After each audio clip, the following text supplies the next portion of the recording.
शिवाय गुरवे नमः। शिवाय गुरवे नमः। शिवाय गुरवे नमः। शिवाय गुरवे नमः।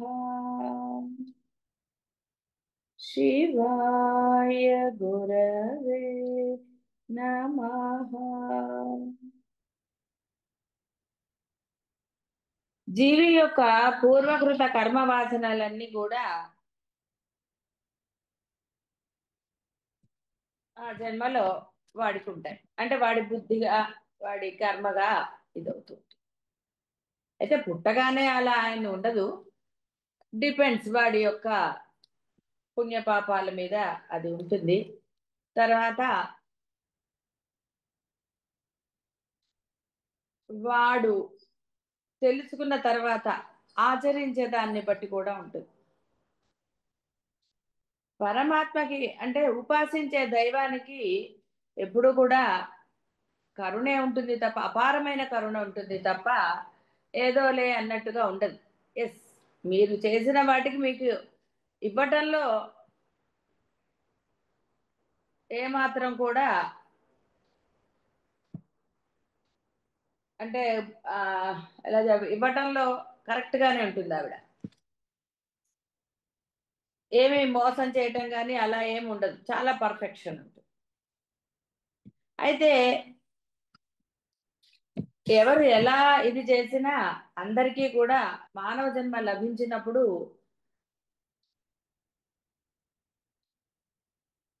జన్మ ఎందుకు అనే ఓ పరమ సత్యాన్ని ఏదో విధంగా తెలియజేస్తూనే ఉంటారు. గమనించరు అంతే. జీవుడు అనేవాడు దాన్ని గమనించడు, గ్రహించడు. కాబట్టి ఏదో విధంగా ఎక్కడో అక్కడ తెలియ చెప్తూనే ఉంటుంది. సరే, బోధల ద్వారా ఇంకా బాగా అంటే పూర్వజన్మలో ఏదో కొన్ని జన్మల సాధన సంపత్తి ఉన్న వారికి వాళ్ళు అడక్కపోయినా వారిలో ఒక జిజ్ఞాసను కలిగించి వారికి బోధని ఏర్పాటు చేస్తుంది అమ్మ. అంటే వారు పెద్ద కష్టపడట్లేదు. వారికి ఆ విధమైన జిజ్ఞాస కలుగుతుంది, రమణ మహర్షికి కలిగినట్టుగా తెలుసుకోవాలి ఏదో అని వారికి ఏర్పడుతుంది. ఆ తృష్ణ అనండి, కోరిక అనండి, ఏదైనా పరమాత్మ గురించి తెలుసుకోవాలన్న కోరిక ఎప్పుడూ మంచిదే. దానికోసం ప్రయత్నము మంచిదే, ఆవశ్యకం కూడా. సాధన అంటే ప్రయత్నమే కదా. కాబట్టి ఎప్పుడైతే నీకు అంత పెద్ద కష్టం లేకుండానే బోధ లభిస్తున్నదో, కేవలము నువ్వు ఉపాసించే దైవం గురించే కాదు, అసలు ఈ జన్మ ఎందుకు. ఎందుకంటే ప్రతి ఉపాసించే దైవం ఎవరైనా సరే సూక్ష్మమైనది. అసలు ఇది తెలియజెప్పటమే. భగవద్గీత లక్ష్యం అయినా అదే, దేవీ గీత అయినా అదే. చాలా గీతలు ఉన్నాయి మనకి. ఉద్ధవ గీత అని, అష్టావక్ర గీత, స్కంద గీత, చాలా ఉన్నాయి. గీత అంటే బోధ. ఆ బోధ ఏమిటి? ఈ జన్మ నీకు ఎందుకు లభించిందో అది తెలుసుకుని ఆచరణలో పెట్టి సార్థకం చేసుకో. అంతేగాని వాళ్ళు ఏదో చెప్పారు వాళ్ళ గురించి చెప్పారు కాదు. అయితే భగవద్గీతే మనకి ఎందుకు ప్రాచుర్యం పొందింది అంటే అది కూడా బ్రహ్మ నియతి అంతే.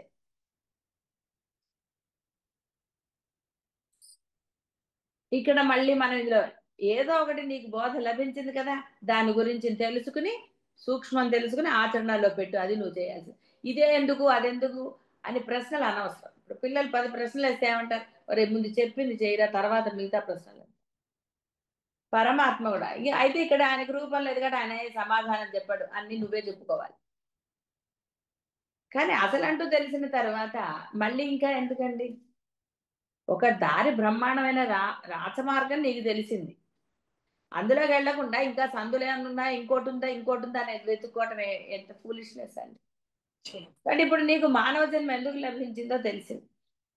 తెలిసిన తర్వాత అది ఆచరణలో పెట్టకుండా వేరే గీతల గురించి ఎందుకు మనకి?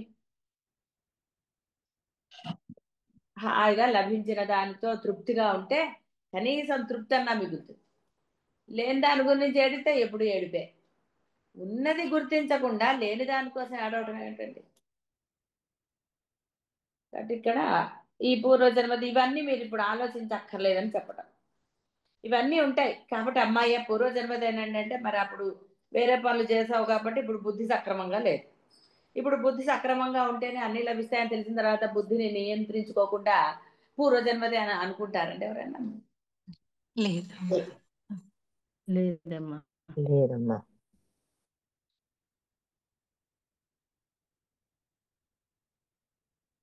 జీవి కర్మానుభవ కాలమున పరమేశ్వరి ఎవరి కర్మల ఫలము వారికే యథాన్యాయముగా అనుభవింపజేస్తుంది. ఈ పంచ తన్మాత్ర నామం యొక్క భావార్థం తెలుసుకుని ఉపాసించేవారు ముముక్షత్వాన్ని పొందుతారు. ఏ నామానికైనా సరే సూక్ష్మార్థం తెలిసిన వాడికి మోక్షమే లభిస్తుంది. అయితే ఇక్కడ మీరు అనుకోవచ్చు ఏమంటే అందరికీ తెలియాల్సిన అవసరం ఉంది. చెప్తుంది ఆవిడ ఆ తృష్ణని బట్టి తప్పకుండా చెప్తుంది. అందరికీ తెలియదు, అందరూ చెప్పలేరు కూడాను. ఆవిడ యొక్క అనుగ్రహం ఎవరికి లభిస్తుందో వారు మాత్రమే చెప్పగలరు, వారు మాత్రమే వినగలరు. ఇక్కడ అది కూడా ఉంటుంది. అందరూ సద్గురువులను ఆశ్రయించలేదు. ఆశ్రయించినంత మాత్రాన ఆచరణలో పెట్టలేదు. రమణ మహర్షి దగ్గర కూడా 3 మంది ఉన్నారు. అందరూ అలా పెరియవారిని ఆశ్రయించుకుని కూడా ఉన్నారు. వాడి బుద్ధి అదే మనకి ఇంత తెలిసింది కదా. మనం గురువు దగ్గర ఉన్నాము ఆశ్రయించి ఎంతటి పరమోత్కృష్టమైన స్థానాన్ని మనం పొందవచ్చు. ఎందుకు ఈ లంపటాలు? ఇంకా సంపాదన అనండి, ఇంకా ఏదో వస్తువులు అనండి, అసలు దేనికండి? అలా కాకుండా మళ్ళీ మళ్ళీ ఆ బంధువుల పట్ల వాళ్ళేదో సంపాదించుకోవాలి, నీకెందుకు? హాయిగా ఉండు. నీకు తెలిసింది కదా, తెలియనప్పుడు ఏదో తెలిసిన తర్వాత ఎందుకు? వారికి ఎలా ఉండాలి అది. నువ్వు చేయవలసింది ఏమిటి? వాడికి కూడా సత్యాన్ని తెలియజెప్పడమే తప్ప అనవసరమైన లంపటాల్లో కూర్చేయటం కాదు. బంధాలన్నీ అంతేనండి, బాహ్య బంధాలన్నీ ఎంతసేపు బాహ్యమే చెప్తాయి తప్ప అసలైన దాన్ని చెప్పు. ఎందుకంటే వీడికి తెలిసిన వీడు ఆచరించాడు కాబట్టి. ఆచరించే వాళ్ళే ఆచరించే వాళ్ళు మాత్రమే ధైర్యంగా పరమాత్మ గురించి చెప్పగలుగుతారు. నేను కేవలం మోక్షం గురించి అనే చెప్పట్లేదు, దైవాన్ని గురించి చెప్పగలుగుతా. మీ బంధాలకి అది ఏ బంధమైనా సరే, నేను ఇంక ఇప్పుడు మళ్ళీ పర్టికులర్గా పిల్లలు పెద్దలు అత్తలు అలా చెప్పట్లేదు. బంధము అంటే అందరూ వచ్చేస్తారు. నీవు ధైర్యంగా చెప్పగలుగుతున్నావా? చెప్పగలిగావు అంటేనే నువ్వు నమ్మినట్టు. నువ్వు నమ్మకుండా వాళ్ళకి ఎలా చెప్తావండి? ఒక డాక్టర్ గురించో లేకపోతే ఇంకోటి గురించో ఒక వస్తువు గురించో ఆ యొక్క అంటే వాడుకున్నవాడు మాత్రమే దాని గురించి ఘంటాపదంగా ఎస్ ఇదైతే కరెక్ట్ గా ఉంటుంది నేను వాడాను అని చెప్తాడు. వాడని వాడు ఏమో తెలియదండి, వాళ్ళు వీళ్ళు చెప్పారంట. వాడికి ఎంతసేపు బాహ్యమే అంటుంది. కాబట్టి ఎవరైతే ఉపాసించే దైవం పట్ల అనండి, గురువు పట్ల కానీ పరమాత్మ పట్ల కానీ, అంటే మోక్షానికి పరమాత్మ అది ఆచరణలో పెట్టిన వాళ్ళు నిజంగా మనస వాచ వారు మాత్రమే అంటే ఏ బంధాలు మీ దగ్గరకు వచ్చాయో బాధలు ఏదన్నా కానివ్వండి, వాట్ ఎవర్ ఇట్ ఈస్, ఆ సందర్భాన్ని బట్టి కానీ ఏదైనా వాళ్ళు ఘంటాపదంగా చెప్తారు. నువ్వు ఇదే చెయ్యరా అని చెప్తారు. వాళ్ళ దగ్గర ఇంకో మాట ఉండదు. రమణ మహర్షి దగ్గర రెండో మాట లేదు. నిన్ను నువ్వు తెలుసుకో అన్నాడు. నేను పూజలు చేసుకుంటే అంటే చేసుకోపో అన్నాడు. ఎవరు తృష్ణతో అంటే ఏమిటి స్వామి ఇదంతా అడిగిన వాళ్ళకే చెప్పారు. ఆయన పొట్టిగా అడిగారా? వాళ్ళు నిజంగా తెలుసుకోవాలని అడిగే వాళ్ళకి ఆయన చక్కగా చెప్పాడు, బోధ చేశాడు. అయితే మామూలుగా ఏదో క్యాజువల్గా ఆయన దగ్గరకు వచ్చారు, ఏదో మాట్లాడాలి కదా అన్న వాళ్ళకి సరే ఫస్ట్ నేను ఎవరో తెలుసుకోపోవన్నారు. ఆయనకి బ్రహ్మ ఏది విధించాడో అదే ఆయన ఆచరణలో పెట్టాడు.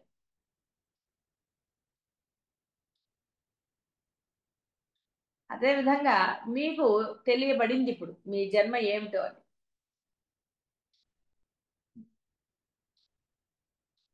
దాన్ని విశ్వసించిన వాళ్ళు అదే ఆచరణలో పెడతారు, అదే చెప్తారు ఏ బంధానికైనా సరే. బాహ్యం నువ్వు చెప్పావు అంటే ఏదో అవసరార్థం చెప్పచ్చు, నష్టమేమీ లేదు. కానీ అదే పనిగా వారిని విసిగించినా, ఇంకోటి చేసినా, ఇంకోటి చేసినా, ముఖ్యంగా నశించే వాటి గురించి ఏమిటండి చెప్పేది? వాడికి మంచి అలవాట్లు, దైవాన్ని పరిచయం చేయండి. ఇలా రకరకాలుగా ముందు నీ మనసు శుద్ధం అవ్వాలి. శుద్ధం అయితే కదా నువ్వు వాటికి ఏమైనా చెప్పగలుగుతావు. నీ మనసు శుద్ధంగా నేను చెబుతావు.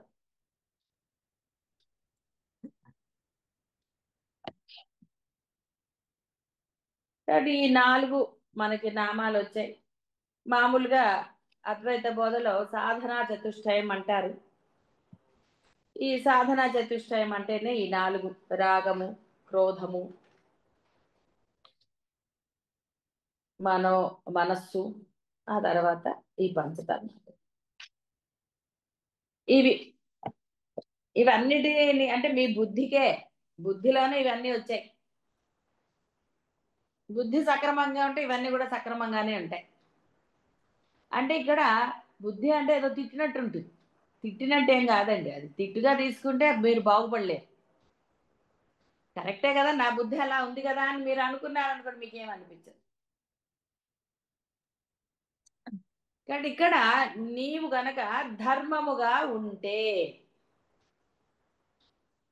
ఆ ధర్మం ఎప్పుడు వస్తుంది? నువ్వు ఉపాసించే దైవం అందు నీకు అకుంఠితమైన నమ్మకము, శ్రద్ధ, భక్తి. నీకు పరమాత్మ తెలీదు, గురువు తెలీదు, కానీ నీకు ఉపాసించే దైవం ఉందా? Yes. ఒకరినే పట్టుకో. సోమవారం, మంగళవారం వారాలు పెట్టక వాళ్ళకి. లేని వాళ్ళకి వారాలు ఏమిటండి? కాబట్టి వారాలు పెట్టకు. అన్ని వారాలు అదే, అన్ని గుళ్ళల్లో వాళ్ళే. వినాయకుడైనా అదే, ఇంకోళ్ళైనా అదే, ఇంకోళ్ళైనా అదే. అందరూ ఏకరూపం, కానీ నేను ఈ రూపాన్ని ఆరాధిస్తాను. ఎంతో మంది బంధువులు ఉంటారండి, ఒకరి పట్ల కొంత అభిమానం ఎక్కువగా ఉంటుంది. అలానే మిగతా వాళ్ళ దగ్గర లేదా? ఇది సొంత పిల్లలు అనండి, సొంత బంధువులు అనండి, అక్క చెల్లెళ్ళు అనండి, ఇలా ఉన్నప్పుడు ఒకరి మీద కొంత ఎక్కువ. ఎందుకు అంటే ఏవో రీజన్స్ ఉంటాయి. ఒక్కోసారి రీజన్ లేదంట. ఇక్కడ వితౌట్ ఎనీ రీజన్ మీరు ఉపాసించే దైవం పట్ల అలాంటి అకుంఠితమైనది ఉండాలి. అలాగే గురువు దొరికితే గురువు యందు కూడా అలాంటిదే ఉండాలి. చెప్పాం కదా ఎందుసారి దూకు అంటే దూకేసేయాలి అంతే. ఇంకా మళ్ళీ రెండో ప్రశ్న వేయకూడదు. ఇది చెయ్యి అంటే చేసేయాలి అంతే తప్ప మళ్ళీ గురువుకే మీరు మళ్ళీ ఏదో ఒకటి చెప్పారనుకోండి, ఇంకెందుకంటే గురువుని అడగటం వేస్ట్. అలాగే దైవాన్ని మీరు ప్రార్థన చేశారనుకోండి, అమ్మా ఈ సమస్య ఉందని చెప్పండి, ఇలా పరిష్కారం చేయమని ఆవిడకి చెప్తే ఎందుకంటే అడగటం మీరే చేసుకోవచ్చుగా. అమ్మా మీకు వాళ్ళ గురించి తెలియదంటే ఆవిడకి తెలియకుండా ఉంటుందా? ఇలా చెయ్యమ్మా, ఇలా అయితే నాకు మంచి అని మీరే చెప్తే ఇంకా ఆవిడని అడగటం ఎందుకండి? ఏది మంచో నీకేం తెలుసు? నీకు తెలియదు. తెలియనప్పుడు అమ్మవారిని ఎలా ప్రార్థన చేయాలి? అమ్మ నా సమస్య ఇది, ఏం చేస్తావో చెయ్యని నమస్కారం చేసి మాట్లాడు. సుమ్మ ఇరు నోరు మూసు కూర్చో. అంతేగాని పరిష్కారాలు ఇవి చేస్తుందా చేయదా అన్న అనుమానాలు ఇలాంటివన్నీ పెట్టుకోకూడదు. ఇవన్నీ కూడా మిమ్మల్ని మీరు బురదలోకి లాక్కోవటమే. అంటే శ్రద్ధ లేకపోతే కదండి. ఇప్పుడు ఒకళ్ళకి ఒక పని అప్పగించారనుకోండి, నిజంగా వాళ్ళ మీద మీకు బ్రహ్మాండమైన నమ్మకం ఉందంటే వెళ్ళి వాళ్ళని చెక్ చేస్తారా? చెయ్యరు. ఎందుకంటే వాళ్ళు చేస్తారన్న నమ్మకం మీకు ఉంది చక్కగా. కాబట్టి అసలు వెళ్ళి మీరేమి దాని గురించి చేయరు. పని ఇచ్చేస్తారు, అయిపోయిన తర్వాత వాడు వచ్చి చెప్పంగానే ఓకే అంటారు. మరి మామూలు మనుషుల మీద మీకు అంత ఉన్నప్పుడు ఇహ దైవం మీద లేదు అంటే ఎలాగా? ఇగో ఇలాగే. కాబట్టి ఎప్పుడైతే ఆ ఇవన్నీ సాధనలే, అందుకని సాధన చతుష్టయం ఉన్నప్పుడు తప్పకుండా మోక్షం అంటే ఏమిటి? చనిపోయాక వచ్చేది కాదు, సినిమాల్లో చూసినట్టు. ఉన్నప్పుడే మీరు పరమానందంగా ఉండాలి. అనవసరమైన వాటిల్లో ప్రేమ, అనవసరమైన వాటికి క్రోధము, ఇంత చెప్పారు కదా మనస్సు, ఇవన్నీ చెప్పలేదు, ఏమీ లేకుండా ఉండాలి. అందుకే అన్నారు నీకు నువ్వు ఉపాసించే, చెప్పాను కదా ముగ్గురు అనుకున్నాం. ముగ్గురు వేరే కాదు, ముగ్గురు ఒకటే. కానీ నువ్వు ఒక్కళ్ళని పట్టుకోగలుగుతావు. ముగ్గురు ఒకటే అన్న భావం నీకు ఉన్నప్పుడు అది గురువైనా, నీ దైవమైనా, పరమాత్మ అయినా భేదం ఉంటుంది. వీళ్ళ అభేదం. ఎందుకు అభేదం? పరమాత్మ అంటే ఉన్నది అదే, నువ్వు కూడా అదే. కాబట్టి ఇంకా వేరేది లేదు. నువ్వు ఉపాసించే దైవం ఈ పరమాత్మ నుంచే వచ్చింది, వాళ్ళు వేరు కాదు. వీళ్ళు నీకు ఎప్పుడైతే నువ్వు ఆ దైవాన్ని అంత విశ్వాసంతో మనసా వాచా కర్మణ పట్టుకుని ఆరాధిస్తావు, నువ్వేం చేయగల ఆరాధన చేయంతే. సర్వకాల సర్వావస్థలందు ఆ యొక్క అమ్మని ధ్యానం చేయటం అంటే ఒక నామాన్ని ధ్యానం చేయటమే. అమ్మ గుణాలు వినే ఉంటావు, అమ్మ లక్షణాలు వినే ఉంటావు, అన్నీ చేసావు. కాబట్టి వాటిని నువ్వు ఆచరణలో పెట్టుకుంటే చాలు, ధర్మంగా ఉంటే చాలు. అయితే ఇవన్నిటికీ కన్నా ముందు ఆ శ్రద్ధ ఉండాలి. నాకు అమ్మవారు ఉంది, నాకు భయం లేదు. అయ్యవారు ఉన్నాడు, నాకు భయం లేదు. ఏదన్నా ఆవిడకి చెప్పటమే, మంచి చెడు అన్ని ఆవిడకి చెప్పటమే, సమస్యలు అన్ని చెప్పటమే. చెప్పి నిశ్చలంగా ఉండగలగాలి. పర్వాలేదు, నీ ఏడుపు అంతా అక్కడే ఏడు, నీ బాధ ఆవిడకే చెప్పుకో, సంతోషం ఆవిడకే చెప్పుకో. ఇలా కనుక నువ్వు చేయగలిగితే అది కూడా నేను అక్కడికే తీసుకెళ్తుంది. వాళ్ళు అదే చూపిస్తారు, ఒరే నా దగ్గర ఆగిపోకురా, రూప రహిత స్థితికి వెళుదు కానీ అని వాళ్ళు తీసుకెళ్తారు. నీకు తెలియక్కర్లా, నీకు చెప్పక్కర్లేదు, నిన్ను తీసుకెళ్ళి అక్కడ కూర్చోబెడతారు. ఫ్లైట్లో కళ్ళు మూసుకుని చూస్తే దేశాలు దాటించట్లేదండి. బయట కిటికీలోంచి చూస్తారా ఏ దేశం వచ్చిందని? ఏదో బస్సులు వెళ్తుంటే చూస్తూ ఉంటారు కానీ బోర్డులు లేదమ్మా. కనుక ఆకాశం బోర్డుల సిస్టమ్ రాలే కదా. వాడు చూడండి, చీకటి అవగానే లేదమ్మా. అంటారు ఫ్లైట్ లో, అప్పటి వరకు తీయమంటారు. నైట్ అవగానే కిటికీ తలుపు అదేంటి డోర్లు విండోస్ క్లోజ్ అంటారు. మరి మరి తీసుకెళ్ళట్లేదండి. మరి అంత గుడ్డిగా విమానంలో కూర్చుని మనం నమ్మేసేయట్లేదు వాళ్ళని. మరి అమ్మవారిని నమ్మడానికి ఏంటండి? పూజిస్తున్నారు, కోరికలు కోరుతున్నారు, కోరికలు తీరాయి. మరి వాళ్ళ మీద నమ్మకం లేకపోతే ఎలాగా? కాబట్టి ఈ విధంగా. తర్వాత గురువు అన్నారు. ఈ గురువు కూడా నీకు ధర్మమే చెప్పాలి, వాళ్ళే గురువు. అంతేగాని నీ ఇష్టం వచ్చినట్టు చేయరా, ఏం పర్వాలేదు అలా చెప్పేవాళ్ళు గురువు కాదు. నీకు ఈ యొక్క దైవం గురించి, పరబ్రహ్మం గురించి చెప్తూ జీవితాన్ని ధన్యం చేసుకో అనే వాళ్ళే గురువు, వాళ్ళే ఆ పరమాత్మ అవుతారు. అంటే వాళ్ళ ముగ్గురు ఒకటవుతారు. ఈ గురువు అంటే, ఈ గురువు నీ రూపం ఎలా ఉందో గురువుకి అదే రూపం ఉంది. కనపడతాడు, పాపం వినపడతాడు, మాట్లాడతాడు. అంటే గురువుకి సలహాలు చెప్పాలని చూస్తే ఇంకెందుకండి గురువు దగ్గరికి వెళ్తాం? ఏ గురువైతే నీకు నీ దైవం ని పరిచయం చేస్తాడో, నీకు ధర్మం గురించి బోధిస్తారో, నీ జన్మం గురించి బోధిస్తారో, ఆ గురువుకి నువ్వు ప్రపంచ విషయాల గురించి చెప్పక్కర్లా. నీలో ఆ యొక్క దృఢ విశ్వాసం ఉండాలి. అందుకనే జనక మహారాజు ఎన్నిసార్లు ఆయన ఎంతో ప్రయత్నం చేశాడు. ఆయన చదివాడు, మోక్షము ఆ గుర్రం యొక్క రికాబ్ ఇటు కాలు పెట్టి అటు కాలు పెట్టే లోపల లభిస్తుంది అని. అందుకనే మనకి అష్టావక్ర గీత వచ్చింది. ఎంతో మంది ఎంతో ఆయనకు చెప్పారు, ఆయనకి తృప్తి కలగలేదు. తృప్తి కలగలేదంటే ఆయనకి జ్ఞానం లేదని కాదు, అదంతా మామూలుగా అనిపించేస్తుంది ఆయనకి. అసలు తత్వం, ఆ రహస్యం ఆయనకి. ఎందుకంటే తపనతో ఉన్నవాడికి, ఇప్పుడు మీకు ఏదో ఒకటే తినాలని ఉందనుకోండి, ఎన్ని పెట్టినా తృప్తిగా ఉంటుందా? ఉండదు. మనసులో ఆ కోరిక ఉండిపోతుంది, అదే అది తింటే తప్ప మీకు తృప్తిగా ఉండదు. చూడండి, ఇప్పుడు పోయేవాడిని అంటారు, వాడికి కావాల్సింది ఏదో పెట్టండి, ఆ మాట వింటము, ఆ తినటం ఏదో చేస్తేనే వాళ్ళని చూస్తేనే ప్రాణం పోతుంది అని అంటారు. అవి కొన్ని చోట్ల నిజంగానే జరుగుతూ ఉంటాయి. అదైతేనే వాడి ప్రాణం పోతుందిరా అని. ఆ జిజ్ఞాస ఉంది అతనికి, ఇది కాదు అని. అష్టావక్రులు చేసిన బోధతో అతనికి ఆ యొక్క ఆ తృప్తి కలిగింది. పొందవచ్చు, పొందేశాడు ఆయన.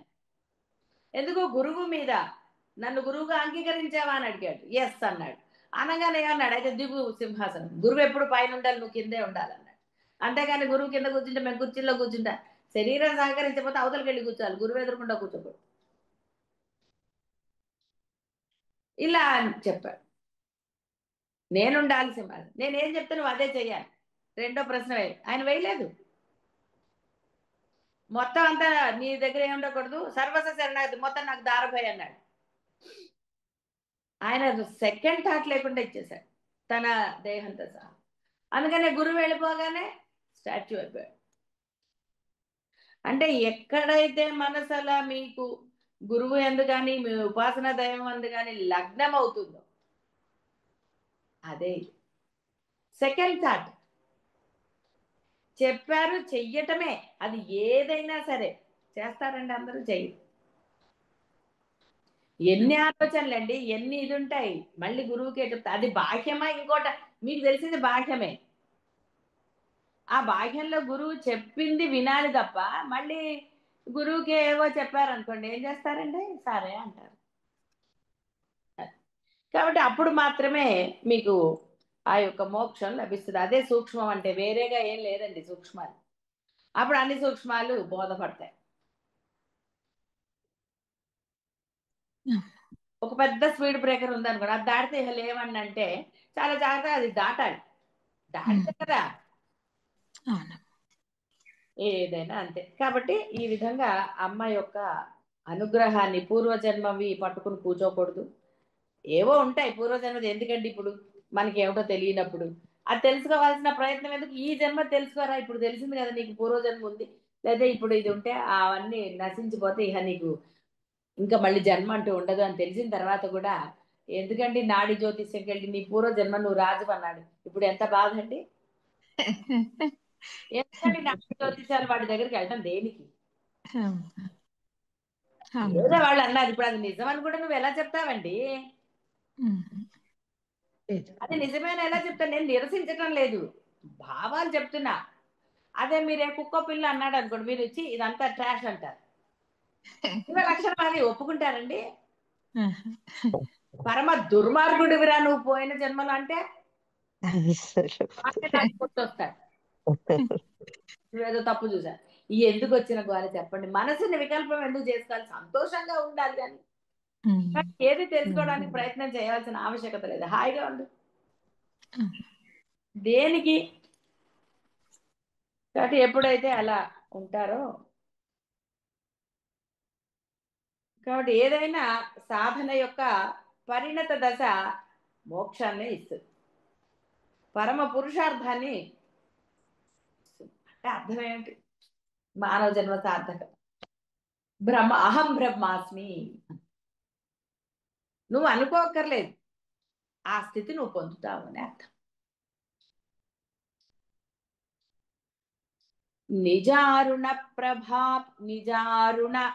ప్రభాపూర మజ్జత్ బ్రహ్మాండ మండల.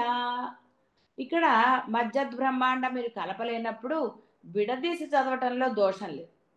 తప్పు చదివే బదులు దాన్ని విడదీసి పిల్లలకి ఎలా చెప్తాం మనం, అలా చదువుకోవటంలో దోషం లేదు. అమ్మ సంతోషం. నిజారుణ ప్రభాపూర మజ్జత్ బ్రహ్మాండ మండల. చక్కగా పలకండి, అన్ని అక్షరాలు పలకండి. పూర్ణనే అంటే పూర్ణంగా నా ఉంది, ఆ నా పలకండి. కంగారేం లేదండి, టైం ఉన్నప్పుడే చదవండి స్తోత్రాలు. అంతే తప్ప టైం లేకుండా చదివేసేయాలి కదా అని నిజాన ప్రభాపురం మధ్య బ్రహ్మాండ చెప్పక అదొక నాకు సౌగం ఇలా అనుకుంటూ చదవకండి. ఎందుకంటే లలిత సహస్రనామానికి చాలా విశిష్టత ఉంది.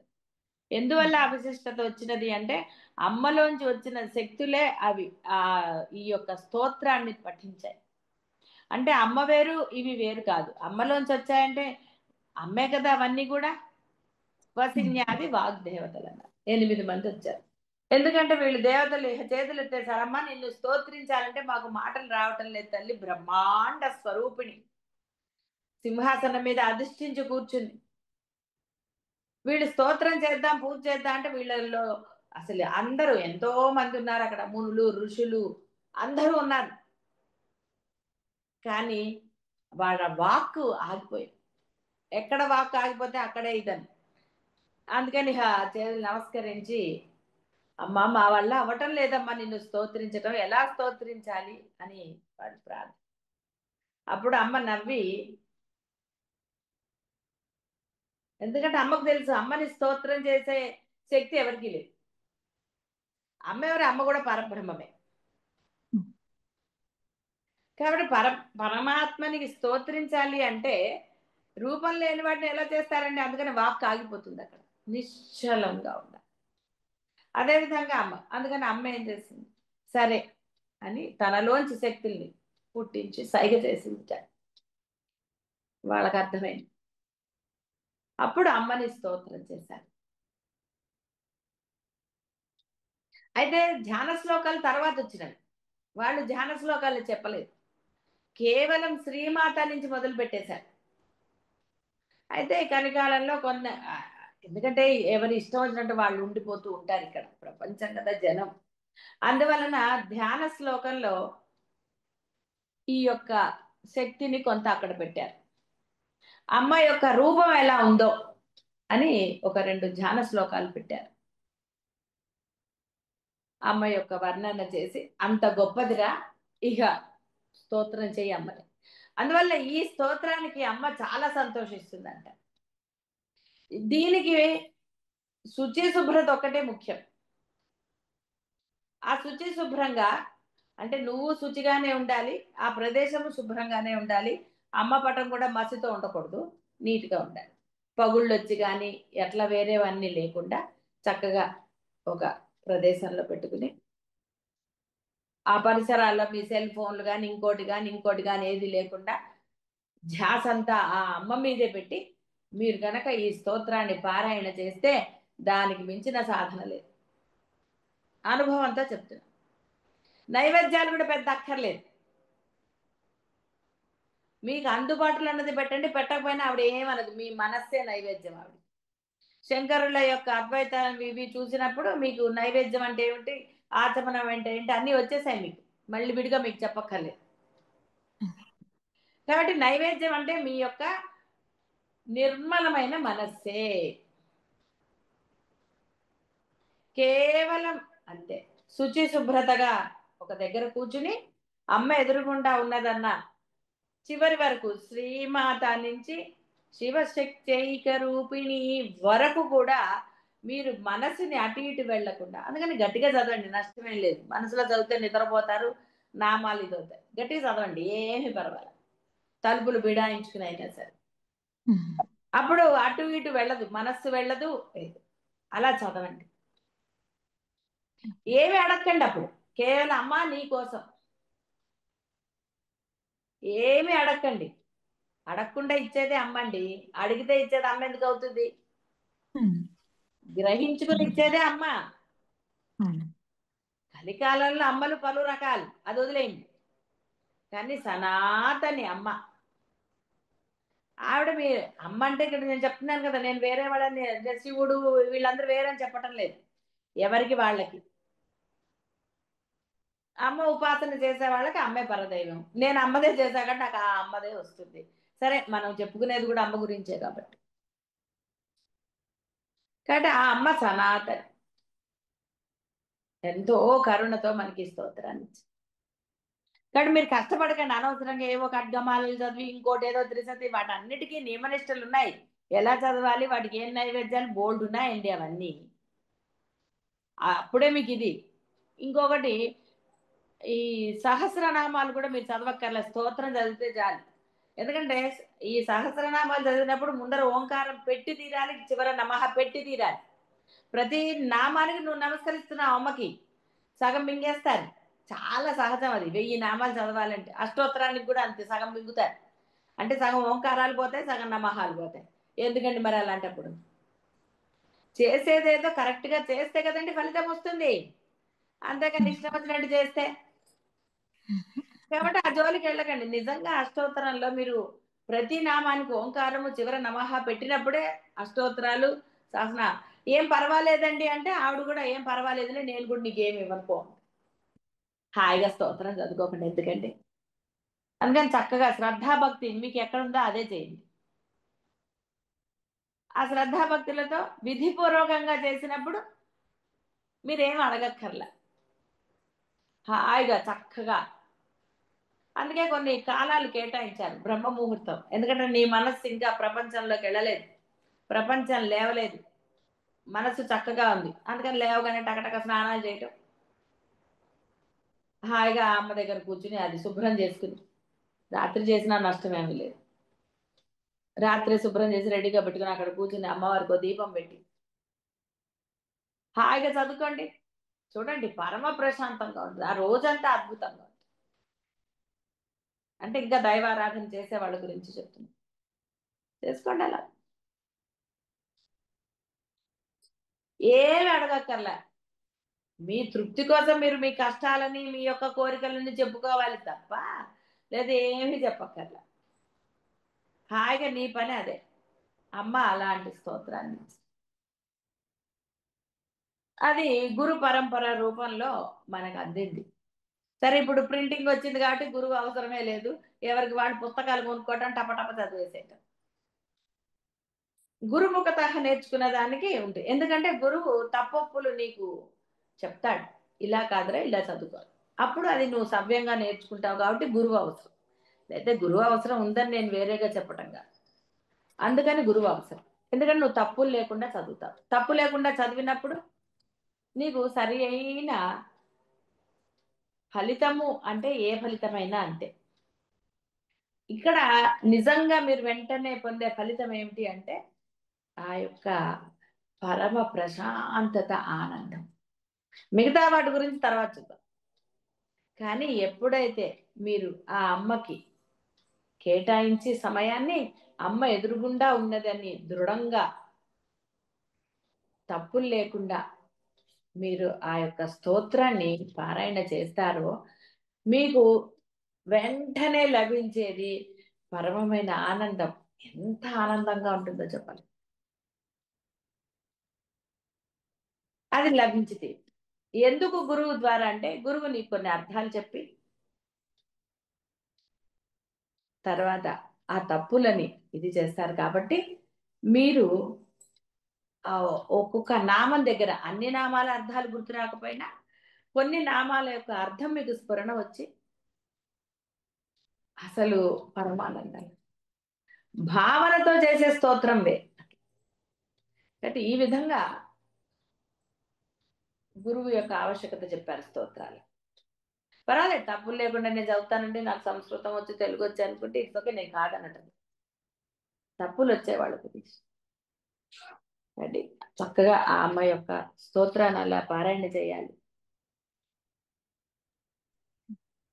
నిజారుణ ప్రభాపూర మజ్జత్ బ్రహ్మాండ మండల పరమేశ్వరి తను కాంతి మండల, తను కాంతి, తన యొక్క నిజమైన తనువు అంటే శరీరం, ఆవిడ కాంతి మండల ప్రభచే బ్రహ్మాండ మండలాలని ప్రకాశింపజేస్తారు.